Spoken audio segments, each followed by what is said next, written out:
Você que se liga na Rede Batista, muito bom dia. Falamos de forma gravada, diretamente da sala número... Acho que essa aqui é a sala 1 do prédio 3, gente. Eu estou na sala do terceiro A aqui, não sei que sala que é essa daqui, não. Hoje é quarta-feira, 1º de dezembro. Gente, dezembro. Estamos em dezembro. Aleluias, aleluias, amém. Gente, e como eu já comentei com vocês em sala, nosso simulado Enem está chegando. Nosso simulado é na terça-feira que vem, dia 7. E Titio colocou lá no Tarefas para vocês a tarefinha, a lista de exercícios sobre sistema digestório e evolução, senhoras e senhores, porque a gente não fez exercícios referentes nem ao sistema digestório, nem sobre o conteúdo de evolução que nós trabalhamos. Gente, então, a lista está lá, você já sabe, mas não custa lembrar que ela vale ponto de produção, a luz do projetor aqui na minha cara está ótima, diga-se de passagem, e é isso. E nós temos aqui... Por favor, faça, tenta fazer, não assiste esse vídeo só para assistir, não faz. Se você ainda não fez, faz e volta aqui depois, tudo bem? Para tirar suas dúvidas. Qualquer coisa também é só mandar no famoso chat, ok? Crianças, então vamos começar a gambiarra gamer aqui, que agora eu vou compartilhar a tela do quadro aqui com vocês. Vocês vão perceber que em algumas horas eu vou ficar de costas, sabe? Por esse motivo. Mas, enfim, é a vida, né? Bom, senhoritas e senhores, estamos aí na tela com vocês. E aí, deixa eu pegar aqui a nossa listinha de exercícios. Você acha ela no Tarefas, eu baixei ela aqui e vamos embora, senhores e senhoras. Show de bola? Show de bola. Crianças, enquanto o Word abre... eu não sei mais o que eu falo. Tem que esperar o Word abrir mesmo. Vamos enrolar aqui. Vai, Microsoft, funciona, minha filha. Aê, funcionou, amo a Microsoft. Bill Gates, se você estiver assistindo isso, um abraço para a vossa pessoa. Crianças, então, a gente tem as questões primeiro de sistema digestório e depois as questões de evolução, meus amiguinhos e minhas amiguinhas. Show de bola? Show de bola. Crianças, como é que eu vou dar um zoom aqui? Exibição... Não sei se eu vou cortar isso não. Aí, largura da janela. Largura da parte. Isso, aumentar um pouquinho aqui. Obrigado. Crianças, questão número 1, meus amigos. A figura 1 a seguir mostra as velocidades do intestino de uma serpente após um longo período de jejum. Enquanto a figura 2 mostra a mesma região minutos após a ingestão de alimentos. E aí a gente percebe, meus amiguinhos, que a figura número 1 ela tem muito menos velocidade do que a figura número 2. A figura número 2, a velocidade está muito maior. Essa rápida alteração nas velocidades é causada por um intenso aumento da irrigação sanguínea na porção interna dessas estruturas.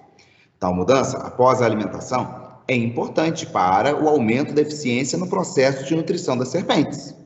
Por que a alteração nas velocidades contribui para a eficiência da nutrição das serpentes? Justifique a sua resposta. Gente, a gente estudou sistema digestório, a gente falou sobre as velocidades, meus amiguinhos. Deixa eu tentar. De viva a desconfiguração. Aê, obrigado. Obrigado. Aí. Então, o que acontece, gente? As velocidades, a gente já falou sobre elas, elas vão ajudar a aumentar a superfície de contato do intestino do animal, no caso aqui da nossa serpente. Então, se eu em jejum, se eu não estou comendo, a velocidade pode estar mais retraída. Mas agora, se eu estou comendo, se eu estou me alimentando, é importante que eu tenha o máximo de velocidades possível para ter a maior, meu Deus do céu. A maior área de absorção é absorver mais nutrientes possível. Então, a alteração nas velocidades, meus amiguinhos, ela aumenta, meus amiguinhos, a superfície de contato. Logo, meus amiguinhos, vou tentar escrever, eu estou com a minha sombra, meu Deus do céu. Aqui, a alteração nas velocidades, meus amiguinhos, ela vai aumentar a absorção de nutrientes pelo intestino, meus amiguinhos. A alteração nas... Caneta funciona. Obrigado. Ela aumenta... Minha letra está ótima. A absorção de nutrientes no intestino, justamente por aumentar a superfície de contato, meus amiguinhos e minhas amiguinhas. Show de bola? Show de la pelota. Tudo bem? Lembrando que além das velocidades, que são essas dobras na parede do intestino, a gente ainda tem as microvelocidades, que são as dobras nas paredes das próprias células do epitélio intestinal. Além da parede ser toda dobrada, as células, a membrana plasmática das células também é toda dobradinha, meus amiguinhos. Então, aumenta a área de contato da parede intestinal. Gente, minha letra está muito bonita, né? Eu escrevo muito bem. Caligrafia impecável, 10/10. Se você não estiver entendendo, a culpa é da caneta que está me trollando aqui. Então, meus amiguinhos, justamente isso. Então, alteração nas velocidades aumenta a absorção de nutrientes por aumentar a área de contato da parede do intestino. Faltou um do intestino aqui, né, Vitor? Então, vou colocar a parede intestinal para ser bonito. Show de bola? Show de bola, meus amiguinhos. Que é a letra A. Então, questão número 1, lembrando para a gente das velocidades. Vamos para 2? Vamos para 2. Meu Deus, tem uma sombra aqui. Ai, ai, meu notebook está fazendo uma sombra no quadro. Aí é uma delícia. Por quê? Porque eu não vejo. Onde que eu estou teclando? Delícia. Questão número 2, meus amiguinhos. Descemos aqui. Enzimas que atuam em pH alcalino sobre gorduras, em pH neutro sobre carboidratos e em pH ácido sobre proteínas podem ser encontrados respectivamente aonde, senhoras e senhores? Bom, essa questão aqui está falando para a gente da digestão química, meus amiguinhos, que é a digestão feita por enzimas. Não sei por que fez esse risco vermelho ali. Enzimas, meus amiguinhos, elas são proteínas e toda proteína tem um pH ideal de atuação. Vocês já viram isso no ano passado, porque se ela não tiver no pH, no nível de acidez certinho, ela desnatura, ela para de funcionar. Bom, pH alcalino sobre gorduras, meus amiguinhos. pH alcalino, a gente está falando do intestino. pH alcalino a gente tem no intestino. pH neutro, meus amiguinhos, a gente está falando da boca. A boca tem um pH neutro. E pH ácido, senhoras e senhores, estamos falando do estômago. Meus amiguinhos e minhas amiguinhas. Bom, quando a gente estudou enzimas, a gente falou onde que a gente tem as nossas enzimas digestivas e o que elas fazem. Então, começando na boca, a boca, ela vai ter a amilase, meus amiguinhos, que é justamente a enzima que vai atuar sobre o carboidrato. No estômago, o pH ácido do estômago vai favorecer a digestão de proteínas pela pepsina, meus amiguinhos. Enquanto no intestino, a digestão de gordura, a gente tem as lipáseas, senhoritas e senhoritos. Tudo bem? Tudo jóia? Tudo jóia. Agora, professor, qual que vai ser a resposta então? Porque em nenhum momento, nenhuma alternativa, professor, começa com o intestino. De fato, nenhuma alternativa começa com o intestino, que seria o primeiro ali. Mas você tem que lembrar que as enzimas que atuam no intestino, elas são produzidas no pâncreas. Lembra que a gente falou que é o pâncreas quem produz as enzimas intestinais? Então, a gente tem que procurar a sequência pâncreas, é o pâncreas que produz a enzima que vai atuar no pH alcalino sobre gordura. A boca vai produzir a amilase na saliva, nas glândulas salivares, e o estômago vai produzir a pepsina, meus amiguinhos. Ou seja, resposta letra A. O X ficou muito bem colocado na letra A. Tudo bem? Então, letra A, no pâncreas, na boca e no estômago, senhoras e senhores. Show de bola? Show de bola. Questão número 3. Na digestão, a redução dos alimentos a partículas por meio de processos mecânicos, a gente tem a finalidade de quê? A gente falou isso, digestão mecânica, meus amiguinhos. A digestão mecânica, ela reduz o tamanho das partículas, né? Como quando a gente come, a gente mastiga, por exemplo, ao invés de você comer uma única partícula muito grande, você ter várias pequenininhas, meus amiguinhos. Por quê? Porque isso vai facilitar, meus amiguinhos, a atuação das enzimas digestivas. A gente aumenta a área de contato da comida com as enzimas digestivas, meus amiguinhos. Ou seja, a resposta vai ser a letra B. Essa redução tem a finalidade de aumentar a superfície de exposição dos alimentos à ação das enzimas digestivas. A gente facilita a digestão química. Tudo bem? Então, questão 3, letra D de dado. Questões número 4 e 5 vão ficar aqui lado a lado. Senhora, como é que eu tiro isso daqui, modo tela inteira? Sempre mostrar a faixa de opções. Não vou mostrar a faixa de opções. Modo tela inteira. Aê, gostei desse modo de tela inteira. Crianças, Maria Laís, questão número 4. Maria Laís, senhoras e senhores, estava sentindo fortes dores no abdômen. Um dia, quando as dores estavam ainda mais intensas, ela procurou ajuda médica. Após detalhados exames de sangue e de imagem, o médico concluiu que seria necessária uma cirurgia para a retirada da vesícula biliar, que se encontrava com muitos cálculos biliares. Triste vida? Triste vida. Para evitar crises recorrentes enquanto aguardava a cirurgia, o médico recomendou a Maria Laís uma dieta rigorosa, excluindo da alimentação um determinado grupo de alimentos. Considerando a função do órgão destacado no texto no processo digestivo, os alimentos que Maria foi aconselhada a evitar se referem ao grupo dos lipídios, meus amiguinhos, letra B, porque nós estamos falando aqui da vesícula biliar. A vesícula biliar, meus amigos, ela vai produzir a bile, que tem a função, meus amiguinhos, de emulsificar os lipídios. A gente falou o que é isso.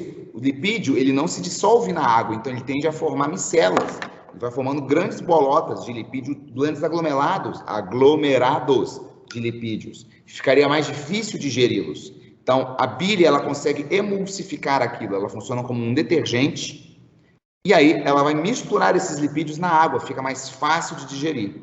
Se eu tenho um problema na vesícula biliar, eu não produzo bile direito, eu não elimino a bile no intestino direito, e aí eu não posso comer tanto lipídio assim. Resposta, letra B. Questão número 5. Universidade, olha essa sigla, gente. Universidade Federal de Minas Gerais.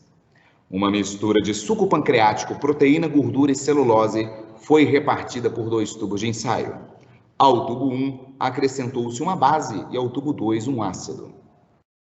Que alternativa seguinte indica corretamente os resultados esperados nessa experiência? O sinal menos indica a ausência de digestão. Senhoras e senhores. Crianças, vamos lá. Vamos por partes, eu já diria esquartejador.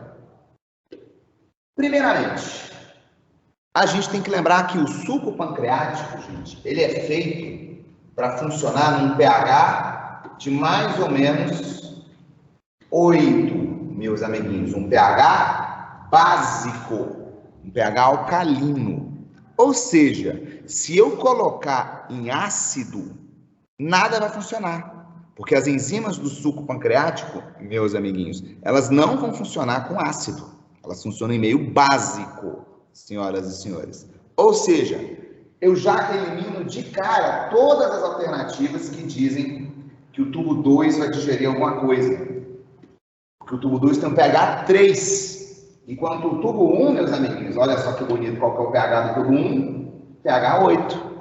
Então, eu já elimino letra B, C e D, porque o tubo 2 não vai digerir nada por causa do pH. E aí, meus amiguinhos, quem que a gente vai digerir? Quem que a gente vai digerir? Proteína, gordura ou celulose? Ou só proteína e gordura? Gente, você é um ser humano. Seres humanos não digerem celulose. A gente não tem celulase. Suco pancreático, a gente digere proteína, a gente digere amido, a gente tem amilases, a gente tem lipases, mas a gente não tem celulase, a gente não digere celulose. Ou seja, a resposta é a letra E. A digestão ocorre no tubo de número 1 e apenas de proteína com gordura. Eu não digiro celulose. Show de bola? Show de bola. parte de digestão, estamos feito aí, meus amiguinhos. Bom, então agora vamos para a evolução, senhoras e senhores. Crianças, está acabando. Eu acho que essa é a última vez que você esteja me vendo numa aula, né? Possivelmente sim. Eu já dei a última aula ao vivo, essa aqui é a última gravada. Você vê que a gente está terminando muito bem o ano. Questões número 1 e 2 de evolução, senhoras e senhores. Vai, captura, print. Tela, funciona. A tela tá meio devagar hoje, sabe, gente? Desculpa. Questão 1, também da Universidade Federal de Minas Gerais. No filme Avatar, de James Cameron, da Fox. Os nativos de Pandora, chamados Na'vi, são indivíduos com 3 metros de altura, pele azulada, feições felinas e cauda que lhes facilita o deslocar por entre os galhos das árvores. Muito embora se trate de uma obra de ficção, em uma aula de biologia, os Na'vis foram lembrados. Se esses indivíduos fossem uma espécie real, sem parentesco próximo com as espécies da Terra, e considerando que teriam evoluído em um ambiente com pressões seletivas semelhantes às da Terra, a cauda dos Na'vi, em relação à cauda dos macacos, seria um exemplo representativo de estruturas homólogas, análogas ou vestigiais, letras A, B, C, D ou E. Crianças, vamos parar para pensar aqui, ó. O que o enunciado disse para nós? Que se os Na'vi fossem reais e habitassem na Terra, dentro dessa hipótese, eles não têm parentesco próximo com ninguém. Eles não têm parentesco com as espécies terrestres. Seria um grupo à parte. Tudo bem? E essa informação é muito importante. Eu dizer que eles são fora dos outros grupos. Por quê?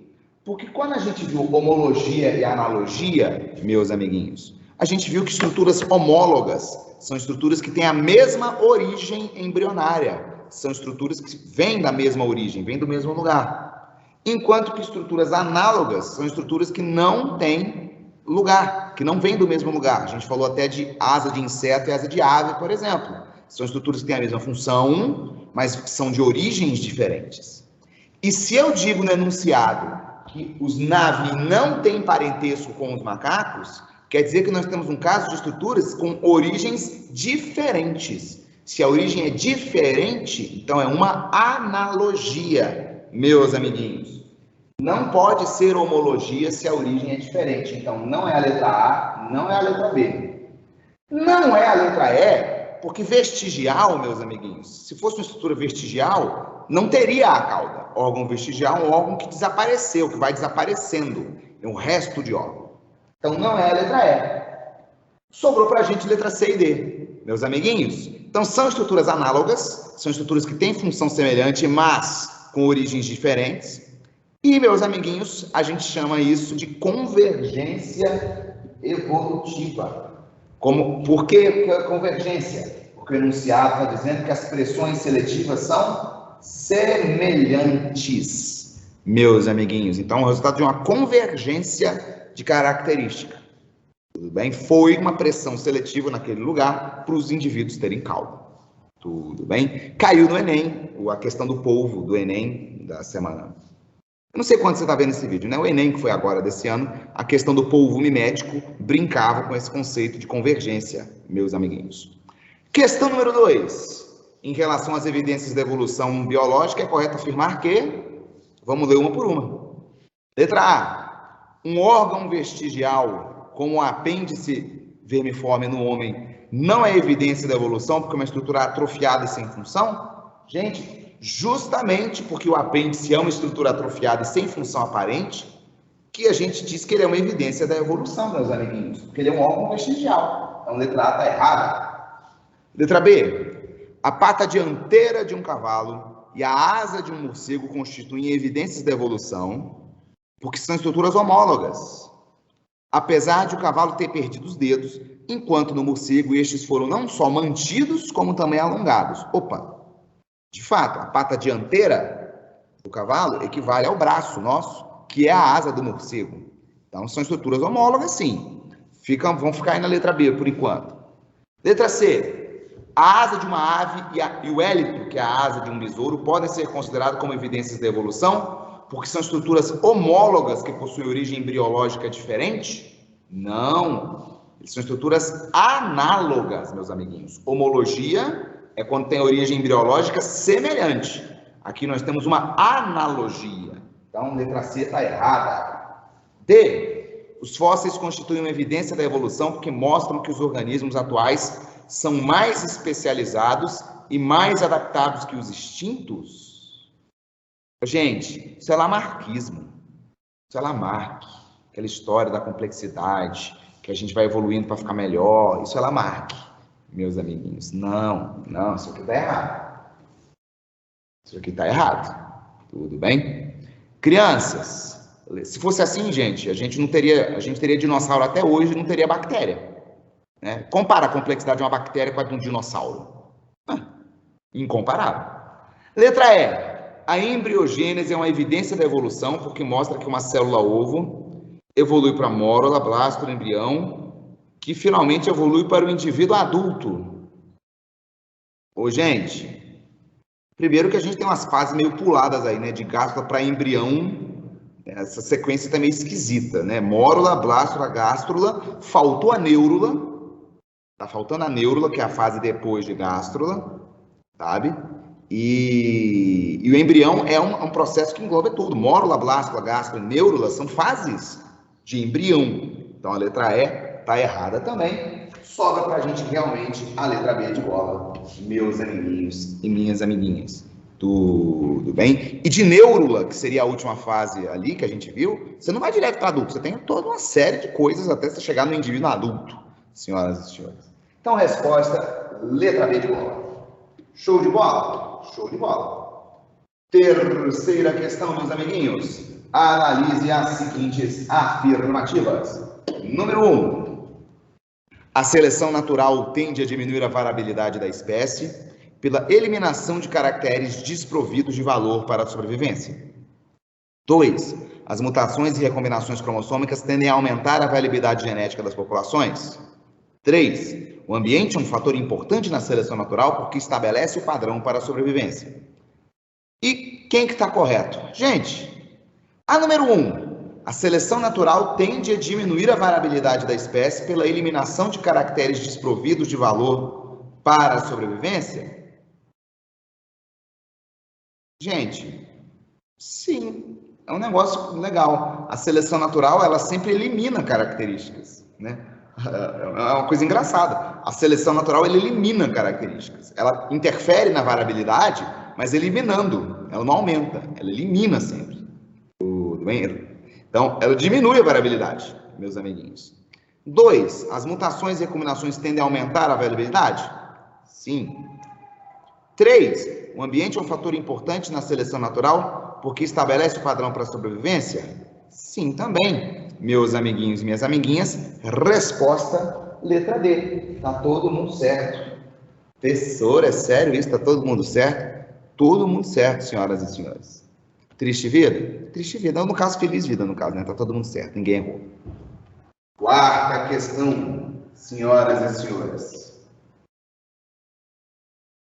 Compare as duas mensagens. Oh, essa questão aqui é boa. Compare as duas mensagens seguintes, meus amiguinhos. Compre o telefone celular. Não, agora eu vou ter que fazer com o locutor. Peraí, voz de locutor. Compre o telefone celular XYZ. Tira fotos, baixa músicas e se conecta à internet. Muito melhor que os outros. A evolução do celular. E aí nós temos a segunda frase aí. A biodiversidade global, tal como a vemos hoje, é resultado da evolução da vida no planeta. Então, nós temos duas mensagens com a palavra evolução. Considerando o ponto de vista biológico, pode-se afirmar corretamente que os conceitos de evolução expressos nas duas mensagens são os mesmos, é igual ou diferente, gente? São os mesmos ou diferentes, senhoras e senhores?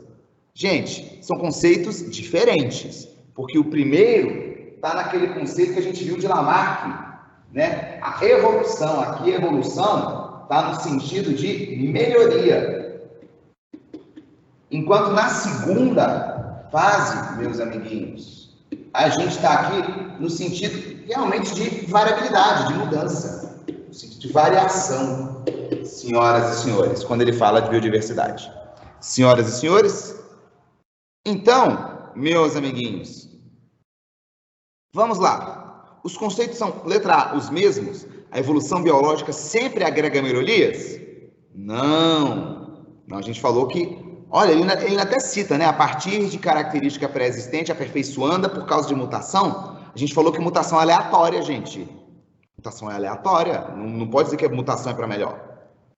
Letra B. São conceitos parecidos. Enquanto um produtor visa melhorar seu produto, a evolução tem por finalidade produzir organismos melhores a partir da seleção de... Gente, dizer que a evolução é para produzir organismo melhor, meus amiguinhos, é muito... É ruim. Não é legal você dizer isso. Você produzir organismos melhores. Não é, meus amigos. Tudo bem, a gente seleciona as mutações benéficas e adaptativas, mas não, a evolução não tem por finalidade produzir organismo melhor. Não, é acidente. Tudo bem? Letra C. São conceitos semelhantes, embora a evolução não vise a melhoria, o fato é que as características selecionadas são sempre melhores que as anteriores, resultando em organismos atuais melhores que os seus ancestrais. Também não, gente.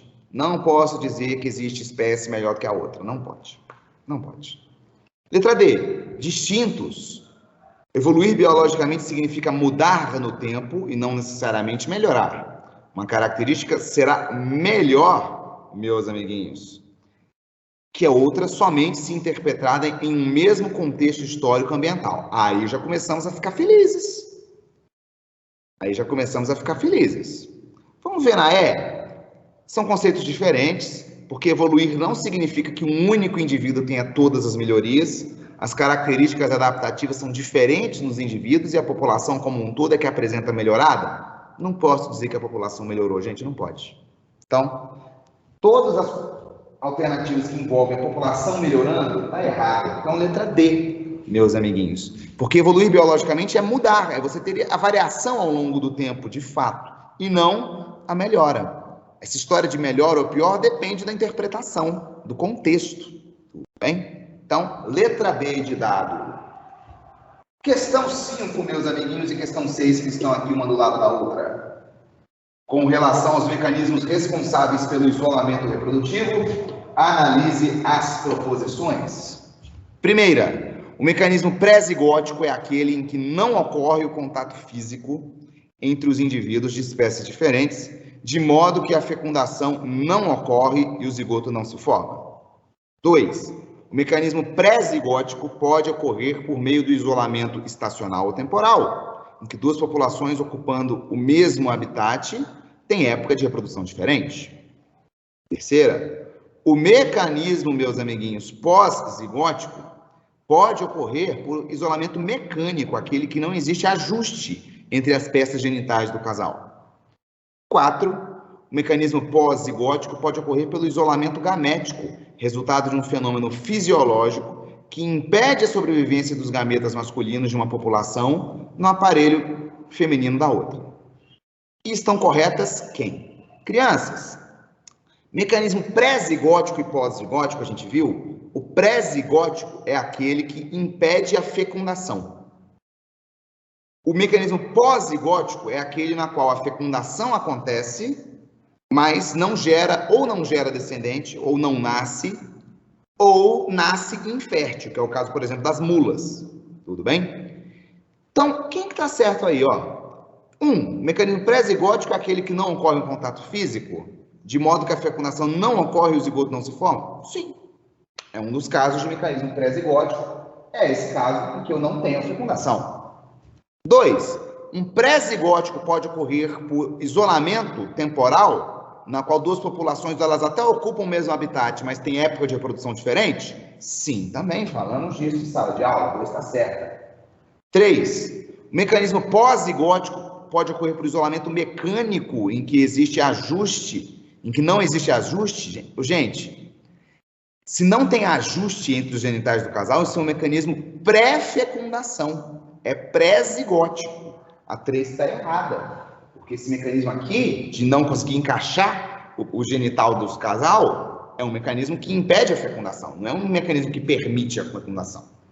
E 4, o mecanismo pós-zigótico pode ocorrer pelo isolamento gamético, que impede a sobrevivência do gameta masculino, gente, se eu não tenho o gameta masculino sobrevivendo, eu impeço a fecundação. Então, isso é pré-zigótico, meus amiguinhos. Então, a 4 está errada. Então, a resposta é a letra E, 1 e 2, senhoras e senhores. Show de bola? Show de bola. Crianças, questão número 6. O isolamento reprodutivo é uma das etapas para a formação de novas espécies. As afirmativas a seguir referem-se a alguns tipos desse isolamento. Número 1, cruzamento entre égua e jumento originando a mula. 2, diferenças no ritual de corte na época do acasalamento. 3, de corte, perdão. 3, os membros das duas populações não se cruzam devido ao sinal da escola batendo, devido à diferença de tamanho ou forma dos respectivos órgãos reprodutores. Ou 4, populações A e B apresentam atividades sexuais em diferenças da época do ano. Baseando no exposto, assinale a alternativa correta que corresponde, respectivamente, ao tipo de isolamento reprodutivo. Crianças, o primeiro lá, que é o cruzamento da égua e do jumento, é o caso da esterilidade.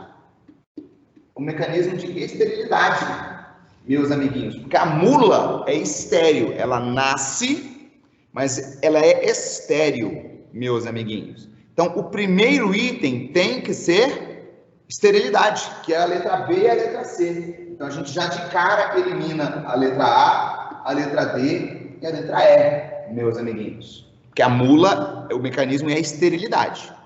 2, diferença no ritual de corte na época do acasalamento, gente. Gente, isso, senhoras e senhores, é uma diferença comportamental. Muitos animais cortejam, o macho corteja a fêmea. Então, aqui uma diferença de comportamento, meus amiguinhos.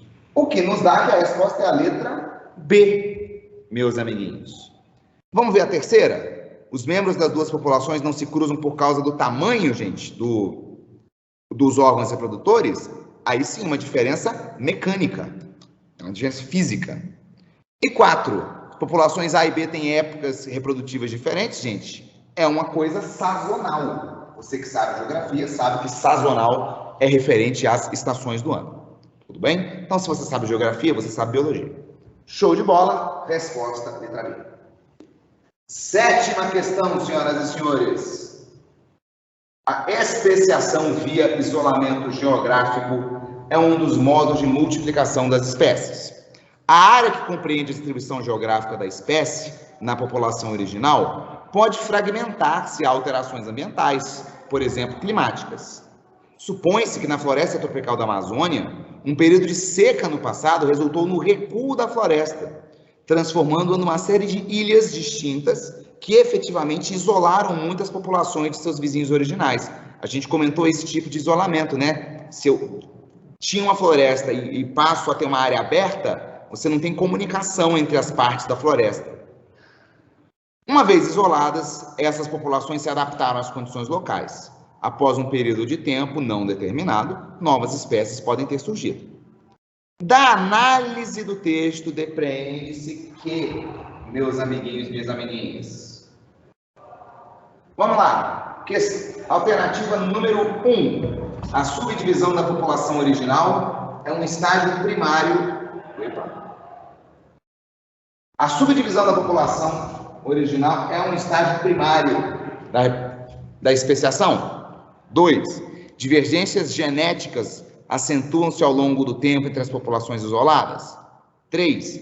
O isolamento reprodutivo precede o isolamento geográfico. 4. O isolamento geográfico é eficiente no processo de especiação por dificultar o fluxo gênico. 5. A diferenciação entre novas populações é intensificada pela seleção natural. 6. A possibilidade do intercruzamento de indivíduos das novas populações evidencia a formação de novas espécies. Ou 7. A especiação ocorre pela extinção de uma espécie e surgimento da outra. Vamos dar uma olhadinha? Quem que está certo? A primeira lá. A subdivisão da população original é um estágio da especiação. Certo. Para eu ter especiação, eu preciso subdividir a minha população original, meus amigos e minhas amiguinhas. Então, número 1, está certa. 2, divergências genéticas acentuam-se ao longo do tempo entre populações isoladas. Certo também, meus amiguinhos e minhas amiguinhas. Tá certo. Porque vai acontecendo mutação. Se as populações estão isoladas, as mutações, os fatores evolutivos, vão acontecendo independentemente em cada uma. Então, vão tornando as populações diferentes. A mutação é aleatória. 3. O isolamento reprodutivo precede o isolamento geográfico? Não. Primeiro eu isolo geograficamente, para depois isolar reprodutivamente. Então, a 3 está errada. 4. O isolamento geográfico é eficiente no processo de especiação, porque ele dificulta o fluxo gênico? Sim, meus amiguinhos, eu não tenho troca de genes entre as duas populações, não tenho fluxo. Então, 4 está certa. 5. A diferenciação entre as novas populações é intensificada pela seleção natural? Certo, também. A seleção natural vai atuar em cada uma de forma diferente, e aí vai guiar essa evolução, digamos assim. Não é? Ela vai acentuando as diferenças entre as populações. A 6ª, a possibilidade de intercruzamento de indivíduos evidencia a formação de novas espécies? Nananina, não. Se eu tenho novas espécies, justamente vai acontecer o contrário. Não vou ter cruzamentos de indivíduos, meus amiguinhos. Então a 6 está errada. E 7ª, a especiação ocorre pela extinção de uma espécie e surgimento da outra? Não, também não, gente. Também não necessariamente eu tenho que extinguir a espécie, meus amiguinhos e minhas amiguinhas, para surgir a outra. Então, resposta da questão 7 é a letra D, meus amiguinhos. Quem que está certo? 1, 2, 4 e 5. Show de bola? Show de bola. Vamos então para a última, meus amiguinhos. Vamos ver? A última, questão 8. Os progressos da medicina. Questão do Enem. Olha só que bonito, gente. Todo mundo gosta do Enem. Questão 8. Os progressos da medicina condicionaram a sobrevivência de um número cada vez maior de indivíduos com constituições genéticas que só permitem o bem-estar quando seus efeitos são devidamente controlados por meio de drogas ou procedimentos terapêuticos. A pessoa iria morrer, mas agora ela tem um bem-estar, porque ela está usando remédio, ela está fazendo terapia, procedimentos, enfim. São exemplos os diabéticos e os hemofílicos, que só sobrevivem e levam vida relativamente normal ao receberem a suplementação de insulina, no caso da diabetes, e do fator 8 da coagulação sanguínea, senão as pessoas morreriam. Essas afirmações apontam para aspectos importantes que podem ser relacionados à evolução humana. Pode-se afirmar que nos termos do texto, meus amiguinhos, letra A, os avanços da medicina minimizam os efeitos da seleção natural sobre as populações? B, o uso da insulina e do fator 8 da coagulação funcionam como agentes modificadores do genoma? Gente, estou modificando o genoma da pessoa, dando insulina para o diabético? Não, ele continua diabético. Então, letra B, errada. Letra C, as drogas medicamentosas impedem a transferência do material genético defeituoso ao longo das gerações? Não, eu não altero o fenótipo, eu não altero o genótipo com fenótipo. A pessoa com hemofilia, ela tem o gene da hemofilia, não tem jeito. Letra D, os procedimentos terapêuticos normalizam o genótipo? Não altera o genótipo usando terapia, gente, não altera. Letra E, as intervenções realizadas pela medicina interrompem a evolução biológica do ser humano? Gente, letra A e letra E são as duas mais próximas do certo, meus amiguinhos? E a resposta aqui é letra A. Os avanços da medicina minimizam os efeitos da seleção natural. Por quê? Porque era para a pessoa diabética morrer, era para o hemofílico morrer, mas aí ele sobrevive. Era para ele morrer e a característica morrer junto com ele não ter descendentes. Mas agora ele está sobrevivendo e tendo descendentes. Então eu minimizo o efeito da seleção natural. Eu acabo com a evolução, eu acabo com a seleção natural, que é o que diz a letra E? Não. Bem, a medicina impacta na evolução, sim, impacta na seleção natural. Ela retarda os efeitos, mas ela não interrompe. O ser humano continua em constante mudança, como todas as espécies do planeta. Então, resposta, letra A. Senhores e senhoritas, é isso. Beijos e abraços para vocês. Bom simulado e eu espero não ver vocês no segundo ano, no ano que vem. Tá bom? Abraços a todos. Deixa eu descompartilhar a tela aqui só para me despedir. Gente, acabou o ano. Agora sim acabou o ano, né?